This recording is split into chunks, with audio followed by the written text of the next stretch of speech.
అవహేళన చేస్తున్న వాళ్లకు ఇదే దీటైన జవాబు. పాలమూరు వాళ్ళు తట్ట పని, పార పని, మట్టి పని కాదు, పరిపాలనలో కూడా నెంబర్ 1 గా దేశానికి ఆదర్శంగా నిలబడతామని, ఈ దేశానికి తెలంగాణ రాష్ట్రాన్ని ఆదర్శంగా నెంబర్ 1 గా తీర్చిదిద్దుతామని ఈ 16-17 నెలల్లో మనం నిరూపించినాం. కానీ ఇది సరిపోదు, ఇంకా ముందుకు వెళ్ళాలి అనంటే ప్రజలందరూ మమేకమై మనతో కలిసి వచ్చి మా అడుగులో అడిగేసి మమ్మల్ని ఆశీర్వదించి ముందుకు నడపండి. అచ్చంపేటలో ఏ విధంగా అయితే ప్రతి రైతుకు సోలారు పంపు సెట్ ఇచ్చి విద్యుత్ అవసరం లేకుండా స్వయంగా ఆదాయాన్ని పెంచుకోవడానికి అచ్చంపేటను ఏ విధంగా ఆదర్శంగా తీర్చిదిద్దాలనుకుంటున్నామో తెలంగాణ రాష్ట్రంలో కూడా ప్రణాళికలు చేయాలి.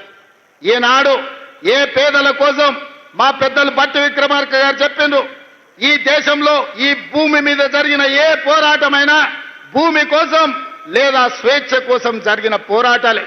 ఆనాడు తెల్లదొరలను ఓడించి తెల్లదొరలను తరిమి ఈ దేశ ప్రజలకు స్వేచ్ఛనిచ్చింది కాంగ్రెస్ పార్టీ.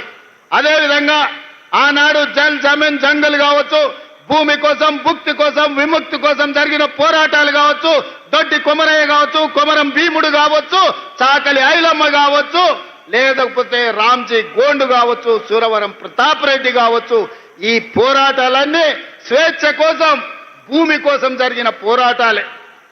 స్వేచ్ఛని దేశానికి ఇచ్చింది మా కాంగ్రెస్ పార్టీ. ఆనాడు పండిత్ జవహర్లాల్ నెహ్రూ, మహాత్మా గాంధీ గారి నేతృత్వంలో ఈ దేశానికి స్వేచ్ఛను తీసుకొచ్చాం. స్వేచ్ఛను వచ్చిన దేశానికి రాజ్యాంగాన్ని అందించిన బిడ్డ డాక్టర్ బాబాసాహెబ్ అంబేద్కర్ ఈ రోజు మనకు హక్కులను కల్పించాడు. ఆ హక్కుల నేపథ్యంలోనే అటవీ హక్కుల చట్టాన్ని తీసుకొచ్చినాం. ఆనాడు పివి నరసింహారావు గారు, ఇందిరాగాంధీ గారు అగ్రికల్చర్ సీలింగ్ యాక్ట్ తీసుకొచ్చి దొరల దగ్గర వేలాది ఎకరాల భూములుంటే దాదాపుగా 25 లక్షల ఎకరాల భూములను పేదలకు అసైన్మెంట్ పట్టాలు పంచిపెట్టిన పార్టీ. ఆత్మ గౌరవంగా బతకండి. గ్రామాలలో ఆత్మ గౌరవం అంటేనే భూమి. ఒక ఊర్లో ఒక వ్యక్తికి గౌరవం ఉందంటే నీకెంత భూమి ఉందయా, ఎన్ని అరకలు కట్టి నువ్వు దుక్కి దున్నుతున్నావు అనే దాన్ని బట్టి మన ఆత్మ గౌరవం. ఒకప్పుడు దళితులకు, గిరిజనులకు, బలహీన వర్గాలకు భూమే లేదు. దొరల దగ్గరనో, రెడ్ల దగ్గరనో, పెట్టుబడులదారుల దగ్గరనో భూములుంటే వీళ్ళందరూ వాళ్ళ భూముల్లో వ్యక్తి చాకరీ చేస్తూ కూలీలుగా బతికేది. కానీ ఇందిరమ్మ వచ్చిన తర్వాత 25 లక్షల ఎకరాల భూమిని అసైన్మెంట్ పట్టాల పేరు మీద మీకు భూములు ఇవ్వబట్టి ఇవాళ మీరు ఆత్మ గౌరవంతో భూ యజమానులుగా ఈ రోజు మీరు మాట్లాడుతున్నారు. ఇవాళ చెంచు బిడ్డలు భూమిలో సోలార్ పవర్ ప్లాంట్ పెట్టుకొని ఈ రోజు అక్కడ చెట్లు నాటి ఉపాధి వచ్చింది. ఇది కాంగ్రెస్ పార్టీ ఇందిరమ్మ ఇచ్చింది కాదా? ఇవాళ నిన్నగాక మొన్న జరిగిన పహల్గాం నేపథ్యంలో ఇండియా పాకిస్తాన్ యుద్ధం జరిగిన తర్వాత ప్రధానమంత్రి ఎట్లా ఉండాలంటే ఇందిరమ్మ లాగా ఉండాలి. నిటారుగా నిలబడి దేశాన్ని రక్షించాలి. పాకిస్తాన్ తోటి యుద్ధం చేసి యుద్ధంలో పాకిస్తాన్ని 2 ముక్కలు చేసి ఒక ముక్క బంగ్లాదేశ్, 2వ ముక్క పాకిస్తాన్ అని ఇందిరమ్మ నిరూపించింది 54 ఏళ్ల క్రితం. అలాంటి పౌరుషం కలిగిన నాయకురాలు ఈ దేశానికి ప్రధానమంత్రిగా ఉంటే 50 ఏళ్ల తర్వాత ఈరోజు మీరు ఆలోచన చేయండి.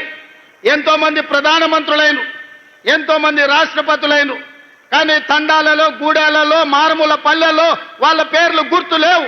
కానీ ఏ గూడెంలో ఏ ఆదివాసి దగ్గరికి వెళ్ళి వాళ్ళని తలుపు తట్టండి, వాళ్ళ గుండెలోకి తొంగి చూడండి, వాళ్ళ గుండెల్లో ఇందిరమ్మ ఉన్నదా లేదా 50 ఏళ్ల తరువాత కూడా ఇవాళ పేదోడి గుండెల్లో, తండాలలో, గూడాలలో ఇందిరమ్మ ఉన్నది అంటే మన అమ్మ కంటే ఎక్కువగా మనల్ని ప్రేమించింది, మన బాగు కోరుకున్నది, మన బతుకులు బాగు చేసింది.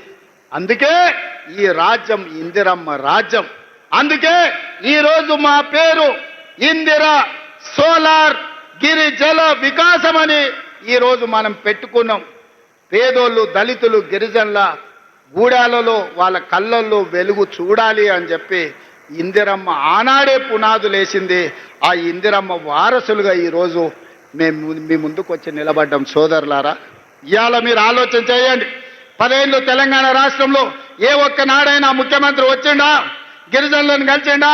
ఇప్పుడే మా సీతక్కతో అడిగిన, ఒకనాడు తాడ్వాయి మండలంలో ములుగు నియోజకవర్గంలో గిరిజనులు ముఖ్యంగా అక్కడ ఉండే గొత్తి కోయలు పొలం దున్నుకున్నారని ఆడబిడ్డల్ని చీరలు ఇప్పి చెట్ల కట్టేసి కొట్టే ఆనాడు 20 కిలోమీటర్ల అడవిలో నడుచుకుంటే నేను సీతక్క పోయి ఆనాడే చెప్పినాం ఈ గిరిజనులకు అండగా నిలబడతాం, ఈ గిరిజనులు ఆదుకుంటామని. ఆ గిరిజనులకు అటవీ హక్కుల చట్టం తీసుకొచ్చి 6,70,000 ఎకరాల భూ పంపకాలు, పోడు భూముల పట్టాలు Congress party doctor YS Rajasekhara Reddy గారు ముఖ్యమంత్రిగా ఉన్నప్పుడు సోనియా గాంధీ గారి నాయకత్వంలో మనం ఇచ్చిన మాట వాసం కాదా? అందుకే ఇవాళ ఈ నల్లమల్ల డిక్లరేషన్లో నేను